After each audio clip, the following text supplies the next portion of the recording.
उत्तर प्रदेश में टीचर बनने का सपना देख रहे हजारों लोग एक बहुत बड़ी कानूनी लड़ाई में जैसे फंस कर रह गए हैं। तो आज हम सुप्रीम कोर्ट में हुई हालिया सुनवाई की पेचीदगियों को समझेंगे और ये जानने की कोशिश करेंगे कि इन अटकी हुई भर्तियों का आगे क्या हो सकता है। ये जो नंबर स्क्रीन पर है 51,112, ये सिर्फ एक आंकड़ा नहीं है। सोचकर देखिए, इसका सीधा मतलब है 51,112 क्लासरूम्स जहां कोई परमानेंट टीचर नहीं है। ये उन लाखों छात्रों के भविष्य का सवाल है जो दांव पर लगा है। और कमाल की बात यह है कि ये आंकड़ा कोई और नहीं बल्कि खुद सरकार ने सुप्रीम कोर्ट में माना है। तो सबसे बड़ा सवाल यही उठता है कि भाई, जब सरकार खुद मान रही है कि इतने सारे पद खाली हैं, तो फिर 5 साल से भी ज्यादा का वक्त हो गया, कोई नई भर्ती क्यों नहीं हुई? और बस यही वो सवाल है जो इस पूरे कानूनी मामले की जड़ है, जिसकी सुनवाई हाल ही में सुप्रीम कोर्ट में हुई। चलिए थोड़ा पीछे चलते हैं और समझते हैं कि ये 51,112 का आंकड़ा आखिर आया कहाँ से। ये नंबर इतना खास क्यों है? क्यों सारी लड़ाई इसी एक नंबर के इर्द गिर्द घूम रही है? इसकी कहानी थोड़ी पुरानी है। तो देखिए, इसकी जड़ें जुड़ी हैं 69,000 शिक्षक भर्ती वाले पुराने केस से। हुआ ये था कि उस केस की सुनवाई चल रही थी और उसी दौरान राज्य सरकार ने सुप्रीम कोर्ट के सामने एक बहुत बड़ा वादा किया था। और उसी वादे ने, समझ लीजिए, आज के इस पूरे सिचुएशन की नींव रख दी। अब यहाँ एक बहुत जरूरी चीज समझनी है। सरकार ने जो वादा किया था वो ऐसे ही जुबानी नहीं था। उन्होंने एक हलफनामा दिया था।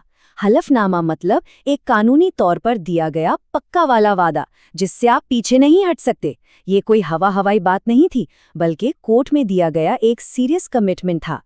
तो उस हलफनामे में सरकार ने साफ साफ 2 बड़ी बातें कही थीं। पहली कि 51,112 नए पद भरे जाएंगे, और दूसरी, जो मौजूदा शिक्षा मित्र हैं उनको भी इन पदों के लिए एक और मौका दिया जाएगा। और बस यही 2 वादे आज इस पूरी कानूनी लड़ाई का सबसे बड़ा आधार है। अच्छा, तो अब सवाल ये उठता है कि जब कोर्ट में इतना पक्का वादा हो गया, तो फिर भर्ती रुकी क्यों हुई है? आखिर ये देरी हो क्यों रही है? देखिए, यहाँ पर 2 पक्ष हैं और दोनों की अपनी अपनी दलीलें हैं।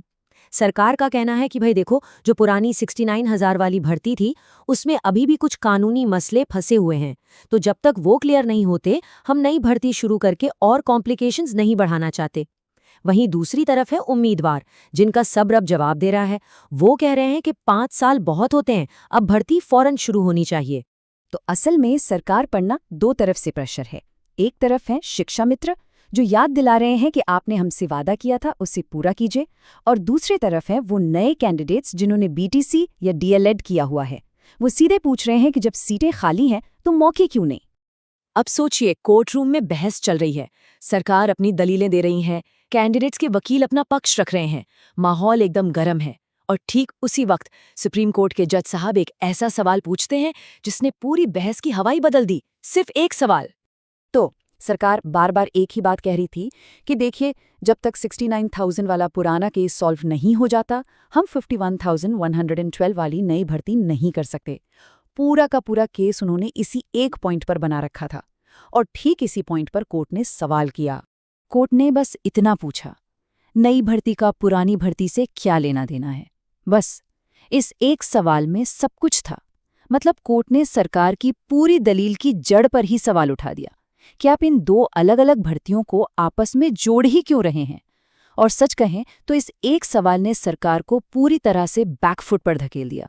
तो ठीक है, ये तो हो गई बहस, लेकिन अब आगे क्या होगा? इस सुनवाई से निकला क्या? चलिए अब ये समझते हैं कि कोर्ट ने आगे का क्या रास्ता तय किया है।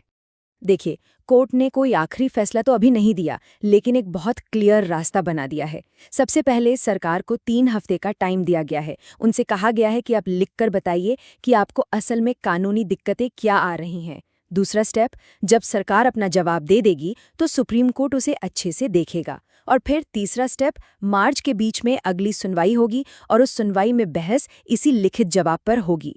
इसका फायदा ये है कि अब चीजें हवा में नहीं हैं, सब कुछ साफ साफ होगा और एक टाइमलाइन भी बन गई है। तो अब सबकी नजरें टिकी हैं मार्च के बीच में होने वाली उस अगली सुनवाई पर। और ये सच में हजारों कैंडिडेट्स के लिए एक बहुत बड़ी उम्मीद की किरण है। लेकिन सबसे बड़ा सवाल अब भी वही है, क्या सुप्रीम कोर्ट का ये सीधा दखल और ये जो दबाव बना है वो वाकई इन 51,112 नौकरियों पर लगे ताले को खोल पाएगा, या ये कानूनी लड़ाई अभी और भी लंबी खिंचने वाली है? खैर, इस पर हमारी नज़र लगातार बनी रहेगी।